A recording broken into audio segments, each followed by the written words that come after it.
सदगुरु श्री कबीर साहब जी कहते हैं, जाको सदगुरु ना मिला, व्याकुल दऊं दिस धाय, आँख न सूझे बाबरा, घर जरे घूर बताए। साहब जी कहते जाको सदगुरु ना मिला, जिन जिन लोगों को सदगुरु नहीं मिले और गुरबा मिले, वो लोग व्याकुल होकर के चारों ओर डूलते, घबराए हुए डूलते। जिस प्रकार से हिरण की नजर यदि शेर पे पड़ जाए तो बेचारा आधा तो तभी मर जाता है देखते, और उसके अंदर लगा रहता है, उसका कलेजा कूदता रहता है कि अब गया कि अब गया। इसी प्रकार से इन मायावी गुरबा लोगों की बातों को सुन करके और संसार के जो अबोधी लोग हैं वो हिरण की तरह डरते रहते हैं। बेचारे कोंधा उनका कलेजा कोंधा लेता रहता है, और जो भी कमाते हैं उनको ये मायावी गुरबा लोग लूटते रहते हैं। वो कमा कमा के लाऊ थे और वो बैठे बैठे खाऊ थे। ऐसी का संसार की है। तो सदगुरुदेव कहते जाको सदगुरु ना मिला, ये लोगों को सदगुरु नहीं मिले इसलिए चिल्ला रहे हैं चारों ओर। मस्जिद में चढ़ के कोई चिल्ला रहा है, कोई मंदिरों में पत्थर की मूर्ति बना बना उनके सामने कोई शंख बजा रहा है, कोई माला फिरा रहा है। उनको सत्य का बोध नहीं, और इनको सदगुरु मिल गए तो फिर तो वो तो सदगुरु की सेवा करेंगे, सदगुरु की पूजा करेंगे, सदगुरु के कहे अनुसार चलेंगे। सद कहते हैं तीन काल तीन अवस्था में कभी इसका नाश नहीं होता, सद। और गु कहते हैं अंधकार, तो गु अंधकार कहते हैं और रू कहते हैं प्रकाश। तो जिसको अपने आप का ज्ञान हो जाए, जिसको अपने आप का पूरा ज्ञान हुआ, तो उससे बड़ा तो कोई दुनिया में है ही नहीं। तो जाको सदगुरु ना मिला, व्याकुल धाय, आंखें न सूझे बाबरा, वो आंखों से सूझता नहीं। घर जरे घूर बुताए, और घर में आग लगी हुई है और घोरे पे जाकर के पानी डाल रहा है, तो वो आग कैसे बुझेगी? वो ये आग बुझ नहीं सकती है। जब आग बुझेगी तो जहां आग लगी है वहीं पर पानी डालेंगे तो आग बुझ जाएगी, और आग लगी है कहीं और पानी डाल रहे हैं कहीं। इसी प्रकार से सदगुरुदेव जी पुकार कहते हैं कि कोई कोई विघ्न देवता भी होते हैं, उनको विघ्न देवता होते हैं, तो वो विघ्न डालेगा ही डालेगा वो किसी भी कार्य में, और विघ्न डालने वाला वो दोषी माना जाता है। तो जितने भी ये मायावी गुरबा लोग हैं सारे संसार में, ये कल्याण पद में और विघ्न डाल रहे हैं। मनुष्य जन्म में कितना अच्छा ये मनुष्य जन्म मिला, और मनुष्य जन्म में जब तक हमको अपने आप का ज्ञान नहीं होगा, जड़ चेतन का ज्ञान नहीं होगा, तब तक हमारा बंधन नहीं छूट सकता है। तो बंधन छुड़ाने के लिए हमको सदगुरु की जरूरत पड़ती है। तो सदगुरु के द्वारा ही बंधन छूट सकता है, और किसी के द्वारा बंधन नहीं छूटेगा। और जो बंधन में जो फांस रहे हैं, जो काशी मथुरा हरिद्वार नंदगाम बरसाने में जो फंसा रहे हैं, जो जड़ मूर्तियों के आगे सिर झुकवा रहे हैं, वो सदगुरु नहीं है। सदगुरु तो सारे भ्रम को तोड़ करके, सारे भ्रम से अलग करके निज को लखा देते। जो निज को लखावे, जो निज पद को बतावे, जो ज्ञान स्वरूप जो चेतन जीव है, जो इसको परखाए दे और सभी प्रकार के भ्रम से जो बचाए ले, वो सदगुरु है। और इन लोगों को सदगुरु मिले ही नहीं, तो चेतन पूजा करने में उनको शर्म आती है, लाज आती है। चेतन पूजा हम कैसे करें? यदि कोई चेतन सामने आ जाए, कोई मनुष्य सामने आ जाए, तो उसको तो जन क्या क्या पूछते, उसको पूछते रहते हैं, तू कहाँ से आया है, तू कौन है, तू कौन जाति का है, तू कहाँ पर पैदा हुआ था, कहाँ पर सोया था, कहाँ पर क्या क्या करता था। और पत्थर की मूर्ति बना करके किसी की भी रख दो और कह दो ये बहुत बड़े देवता हैं और इनके द्वारा सारी मनोकामनाएं पूर्ण हो जाती हैं, सभी प्रकार के संकट मिट जाते हैं। बेटी न हो तो बेटी हो जाती है, बेटा न हो तो बेटा हो जाता है, और कारोबार अच्छा चलता है। फैक्ट्री नहीं चलती हो तो फैक्ट्री चलने लग जाती है, बहुत धन संपन्न हो जाते हैं। तो उसको कोई नहीं पूछता तू कौन है, कहाँ से आया, क्या है, बस उसके सामने दंडवत प्रणाम लेट लेट के करने लगते हैं। तो समझ लो इन लोगों को सदगुरु नहीं मिले, सत्य को लखाने वाले नहीं मिले, सत्य पथ पर चलने वाले और भरम गढ़ को फोड़ करके सत्य को दर्शाने वाले इनको सदगुरु नहीं मिले। तो जाको सदगुरु ना मिला, व्याकुल दौंदिस धाय, और व्याकुल होकर के चारों दौड़ते रहते हैं, खूब घूमते रहते हैं। जब तक इनकी घुमावड्डी ये बंद नहीं होगी, जब तक घूमना फिरना बंद नहीं होगा, तो सदगुरुदेव जी यहाँ पुकार के समझाते हुए कहते हैं कि सत्य पथ पर जो चलता है और जो झूठ को सत्य मान लेता है और कहता है हम सत्य पथ पर चल रहे हैं, तो समझो को वो भी गुरबा है, और जिसने वो मानंदी दर्शाई वो भी गुरबा है, जो मलमूत्र की जो पूजा में लगा हुआ है वो भी गुरबा है, और जो दूसरों से करवा रहा है वो भी गुरबा है। जिसमें जान नहीं, जिसमें पहचान नहीं, जिसमें अमरता का कोई लक्षण नहीं, उसकी जो पूजा करे और करवावे वो गुरबा है, और जो उनके साथ में मिल जाए तो वो भी गुरबा है। गुरबा गुरबा एक से, और पूजे पत्थर जाए और जो पत्थर सिर में लगे तो बुरी तरह चिल्लाए, दोनों दोनों जाएंगे। और यदि कहीं पत्थर सिर में लग गया तो सिर फूट जाएगा, खून चलने लगेगा, व्याकुल हो जाएंगे। तो साहब जी यहाँ पुकार के समझाते हुए कहते हैं कि हे भाई ज्ञानी हो, विद्वान हो, 4 वेद 6 7 18 प्राणों की ज्ञाता हो, जपी तपी सन्यासी हो, शेख सैयद मुगल पठान कहलाने वाले हो, ब्राह्मण क्षत्रिय वैश्य शूद्र कहलाने वाले हो। आपको जब तक अपने आप का पूरा ज्ञान नहीं होगा और सत्य पर आप जब तक नहीं चलोगे, तब तक आपके अंदर की कालमा मिटेगी नहीं, तब तक आपके अंदर का भ्रम मिटेगा नहीं। तो भ्रम जब मिट जाएगा तब समझ लो कि आपको सदगुरु मिले। और जब तक इनके द्वारा भ्रम न मिटे और दिन दूना चौगुना भ्रम बढ़ता जाए तो समझ लो उसको सदगुरु नहीं मिले, वो तो गुरबा मिला। और गुरबा सदगुरु हो नहीं सकता, गुमराह करने वाला, धोखे में फंसाने वाला, तंत्र मंत्र जादू टोना हवन होम में फंसाने वाला, बगलामुखी देवी की पूजा करने वाला, तांत्रिक रात के 12 बजे आरती करने वाला, वो कभी भी सदगुरु नहीं हो सकता है। वो गुरबा है जो किसी प्रकार की मानंदी में फंसावे, किसी की प्रकार के भ्रम में फंसावे, धोखे में फंसावे, लूटे, वो गुरबा है, वो गुरु नहीं। तो साहब जी यहाँ पर पुकार के समझाते हुए कहते हैं कि जाको सदगुरु ना मिला, व्याकुल न धाय, आंखें न सूझे बावरा, घर जरे घूर भुताए। और घर तो जल रहा है काम की, क्रोध की, लोभ की, मोह की, आशा की, तृष्णा की, छल की, छिद्र की, कपट की, राग की, द्वेष की, ऊंच की, नीच की, आने की, जाने की, लेने की, देने की, 4 वेद की, 6 शास्त्र की, 18 पुराणों की, 108 स्मृतियों की जो आग लगी हुई है। इसमें बड़े बड़े ज्ञानी, बड़े बड़े विद्वान कहलाने वाले पढ़े लिखे और जल रहे हैं।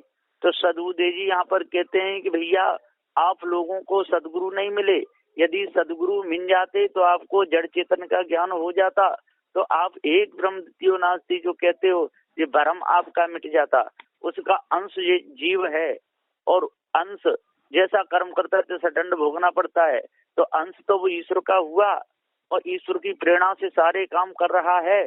जो भी ज्ञान दिया तो ईश्वर ने दिया, और उसके दिए हुए ज्ञान के द्वारा जीव ने कर्म किया। तो कर्म दंड जीव को क्यों, वो कर्म दंड का फल तो उसे ईश्वर को भोगना चाहिए, क्योंकि प्रेरणा तो उसने दी है। वही ज्ञान स्वरूप है। चेतन जीव तो नानक है, विकारी है, वरचिन्ह है, उसका अंश है। तो दंड अंश को और कर्म करने की सत्ता ज्ञान दिया ईश्वर ने। ऐसा नहीं हो सकता है, जो ज्ञान देता है वही कर्म का भुगता होता है। जिसकी फैक्ट्री है, नौकर कितने भी काम करते हो, कितने भी कहते हो, यदि फैक्ट्री में आग लग जाए तो मालिक का नुकसान होता है। इसी प्रकार से कोई खेत रखा रहा है किसान का, और खेत कट गया और उसकी फसल में आग लग गई, तो नौकर का नुकसान नहीं, नुकसान उस मालिक का है। तो इसी प्रकार से हम सब तो नौकर हुए, फिर जितने भी जीव हैं संसार में, तो उसने ज्ञान दिया और उनके अनुसार हम चल रहे हैं, उसके अनुसार वो फल देता है। तो नौकर चेतन जीव हुआ और मालिक वो परमात्मा हुआ, सारा संसार उसने बताया। तो जो भी हानि और लाभ इस संसार में होगी तो वो सब ईश्वर की। भाई इसमें जीव का क्या है? जीव तो जैसा उसने जैसी प्रेरणा दी और तैसे कर्म कर रहा है। तो सदुदय जी पुकार के कहते हैं कि भैया ये जीव तो अमर है, और अमर जीव के ऊपर ईश्वर को बताना, परमात्मा को बताना, ब्रह्म को बताना, मलमूत्र की पूजा करवाना, पत्रों के आगे सिर झुकवाना, संत गुरुजनों की पूजा नहीं करना, ये बहुत बड़ा भ्रम है। और जब तक ये भ्रम नहीं निकलेगा तब तक समझ लो कि हमारे अंदर में सत्य का प्रकाश हुआ ही नहीं। हम सत्य अविनाशी चेतन जीव को जानते नहीं, जो कभी मरता नहीं, जो कभी कटता नहीं, जो कभी सड़ता नहीं, वो कभी भी किसी को दुख नहीं दे सकता। और वो चेतन जीव है, जिसे अपने आप का ज्ञान हो गया, वो कभी भी किसी को धोखे में नहीं फंसाएगा और धोखे में स्वयं फंसेगा भी नहीं, क्योंकि चेतन जीव अमर है। और पृथ्वी जलवायु अग्नि के गुण धर्म को ये चेतन जीव ही जानता है। और ईश्वर को तो उन्होंने चित्त मन बुद्धि वाणी से परे बताया। जब वो चित्त मन बुद्धि वाणी से परे है तो चित्त मन बुद्धि से जानने में आएगा ही नहीं, और जानने में नहीं आएगा तो उसका भजन करना हमारा समय बेकार चला गया। और त्याग वैराग का महत्व है इस जीवन में, त्याग और वैराग में। तो सदगुरुदेव जी पुकार के समझाते हुए कहते हैं कि जब तक मनुष्य अपने आप को नहीं जानेगा तब तक भ्रम ही भूला रहेगा। तो भ्रम ही सब जग रहा भुलाई और भ्रम छोड़ कतऊ नहीं जाई। तो सदगुरुदेव जी यहाँ पुकार के समझाते हुए पुकार के कहते हैं कि हे भाई ज्ञानियों, हे विद्वान हो, 4 वेद 6 7 18 पुराणों के ज्ञाता हो, जपी तपी सन्यासी हो, छोटे बड़े कहलाने वाले हो, ब्राह्मण क्षत्रिय वैश्य कहलाने वाले हो, आप राग द्वेष में फंसे हुए हो, चारों के चारों राग द्वेष में फंसे हुए हैं। ब्राह्मण भी राग द्वेष में फंसा है, क्षत्रिय भी राग द्वेष में फंसा है, वैश्य भी राग द्वेष में फंसा है, शूद्र भी राग द्वेष में फंसा है। तो चारों के संस्कार पशु पक्षी उसमें खाने के बन रहे हैं, मनुष्य जन के भी नहीं बन रहे। हाँ, शुद्धता का ख्याल रखना चाहिए, शुद्धता को महत्व देना चाहिए, टकसाल से चलना चाहिए, गंदगी से दूर रहना चाहिए, गंदे जिसके कर्मों से दूर रहना चाहिए, पवित्र भाव हृदय में होना चाहिए, किसी के प्रति राग द्वेष छल कपट नहीं होना चाहिए, मन की जो कालमा है वो दूर होनी चाहिए, हृदय की गंदगी दूर होनी चाहिए, क्योंकि ये गंदगी अनादि काल से छाई हुई है, ये भ्रम अनादि काल से छाया हुआ है, क्योंकि जीव भी अनादि है और चारों तत्व भी अनादि हैं, और इसके बीच का जो भ्रम है वो भी अनादि से भ्रम उठ रहा है। और जीव की सत्ता से ही भ्रम उठता है, जड़ में से तो भ्रम उठता नहीं, भ्रम उठता है तो जीव के द्वारा ही उठता है। और जो भी कर्म करता है तो वो जीव उसको भोगता है, कर्ता से भोगता है। तो जीव यदि अलग हो और जड़ यदि अलग हो तो जड़ को ना अपने आप का ज्ञान न किसी को, और चेतन जीव को तो अपने आप का ज्ञान है। तो जड़ का बंधन जब छूट जाता है तब ये चेतन जीव स्वयं ज्ञान मात्र रह जाता है, फिर पृथ्वी जल वायु अग्नि को नहीं जान सकता। ईश ब्रह्म परमात्मा की मानंदी यहाँ पर खत्म। ये ईश ब्रह्म परमात्मा की मानंदी और विषय वासना ही हमको बार बार जन्म मरण गर्भवास के चक्कर में डाल रही है। और आज यदि हमारा ये भ्रम मिट जाए तो समझ लो जिनके द्वारा भ्रम मिटे वही तो सदगुरु हैं। तो सदगुरु किसको कहते हैं? जो सभी प्रकार के बंधन से छुड़ा दें। तो इनको अनादि काल से किसी को भी सदगुरु नहीं मिले। सदगुरु श्री कबीर साहब ठोंक बजा करके कह रहे हैं, जाको सदगुरु ना मिला, न ब्रह्मा को मिला, न विष्णु को मिला, न शंकर को मिला, न सनक सनंद सनातन संत कुमार को मिला, उनको यही मिले। माया मोह फंसने वाले लोग, गृहस्थी जंजाल में फंसे हुए लोग विष्णु भगवान मिले, है ना। किसी को राम मिले, किसी को श्याम मिले। अब ये स्वयं नहीं छूटे तो दूसरों को क्या छुड़ाएंगे? ये तो मानंदी में स्वयं भूले रहे, दूसरों को भुलाते रहे, स्वयं लड़ते रहे, दूसरों को लड़ाते रहे। और मन की कालमा इनकी मिटी नहीं, राग द्वेष मिटा नहीं, छल कपट इनका मिटा नहीं, छल कपट में पूरा जीवन गया। सदगुरुदेव जी कहते हैं कि जिसने अपने कर्म सुधार लिए, जिसने अपने आप को जान लिया, उसको किसका भय? कोई भय नहीं। और ज्ञान है ज्ञानरी कबीर साहब को ज्ञान और जैसे गोला तोप का करत जात मैदान।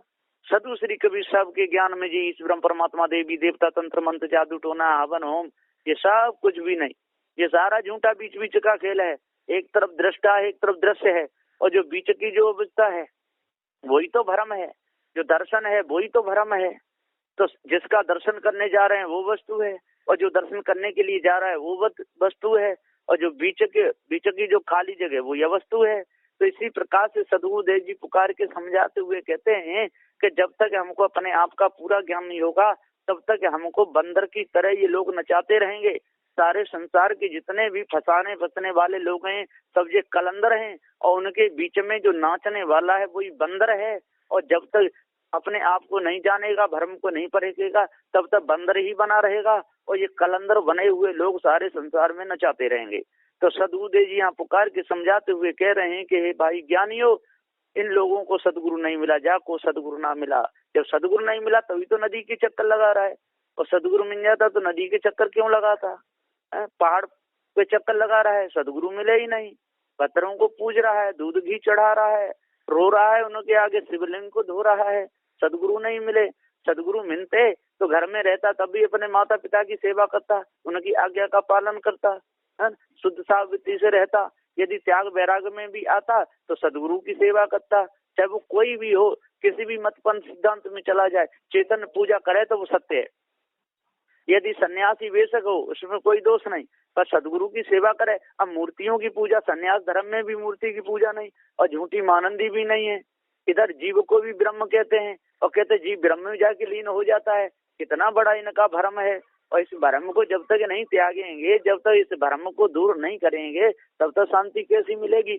इसलिए सदगुरुदेव कहते हैं कि भाई सन्यासी हो, आप त्याग वैराग में रहते हो, ठीक है, रहना चाहिए, लेकिन चेतन पूजा करो, और चेतन पूजा करो, गुरु की आरती पूजा करो, है ना, उनकी सेवा करो, और सेवा और चेतन पूजा बताओ। झूठी मानंद में क्यों फंसाते हो? इसी प्रकार वैरागियों को सदुद्देश्य बताते हैं कि हे भाई ज्ञानी वैरागी हो, यदि आप राम को इष्ट मानते हो, राम को इष्ट मानना कोई दोष नहीं, वो भी जीव थे, उन्होंने भी अच्छे अच्छे कर्म करे, उनको धारण करो, पर उनकी मूर्ति बना करके आप स्वयं पूजते हो, पूजवाते हो, है ना, उसमें दूध घी चढ़ाते हो, ये तो दुरुपयोग है वस्तुओं का। हाँ, आप इष्ट मानते हो तो इष्ट मानिए, उनके जो अच्छे जो कर्म थे, अच्छे विचार थे, उनको धारण कर दिए, चलिए, इष्ट मानने में कोई दोष नहीं है।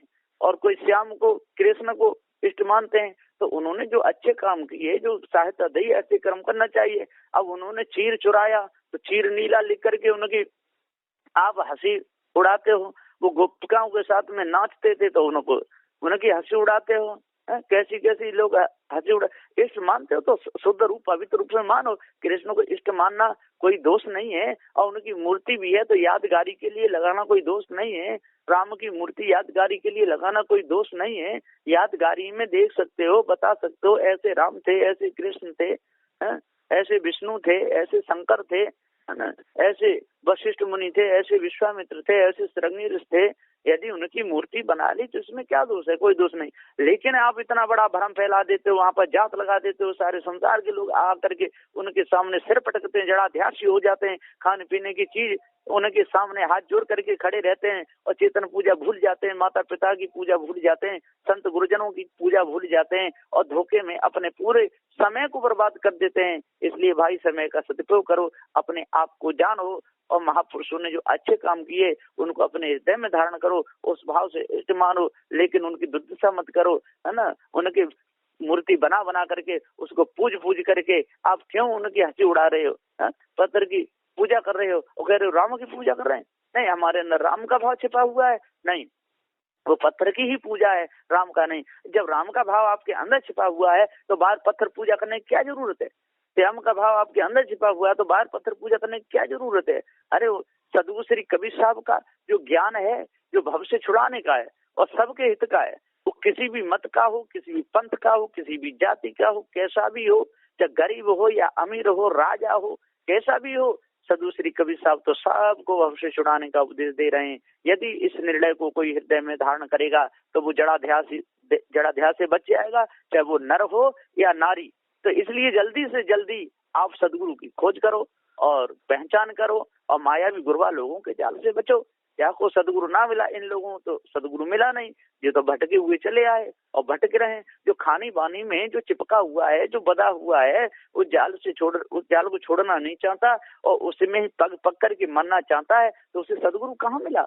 आप लोग विचार भी तो करो, पढ़े हो लिखे हो, त्याग वैराग भी लिया है, साधु भेष भी लिया है, माला भी गले में डाली है, तिलक भी आप लोगों ने लगाया है और सारे संसार को उपदेश भी दे रहे हो, तो पहचान तो करो कि ये उपदेश हमारा सही है कि गलत है। इस उपदेश के द्वारा किसी की हानि होगी कि लाभ होगा? इस उपदेश के द्वारा जड़ पूजा बढ़ेगी कि चेतन पूजा बढ़ेगी? इतना विवेक तो करना चाहिए। और जब तक आप विवेक नहीं करोगे और तब तक धोखे फंसे रहोगे। तो जाको सदगुरु ना मिला व्याकुल दम धाय, और आंख न सूझे बाबरा घर जर गुरु बताए, और आंखों से सूझता नहीं और पागल बना हुआ डोर रहा है।